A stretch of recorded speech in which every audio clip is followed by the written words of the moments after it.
为使整个电脑屏幕变大，如何调回来？第一种方式，在电脑桌面点击右键，点击显示设置。我们把默认的1024×768调整为1920×1080。第二种方式，点击左下角的开始，点击设置，然后点击左上角的系统，在系统里面的显示设置里面，点击显示分辨率。在分辨率的那一栏目里面，我们把默认的1024×768调整为1920×1080。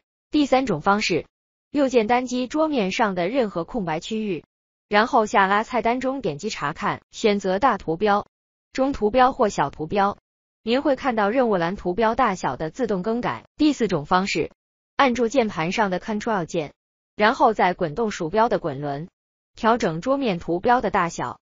谢谢你的观看。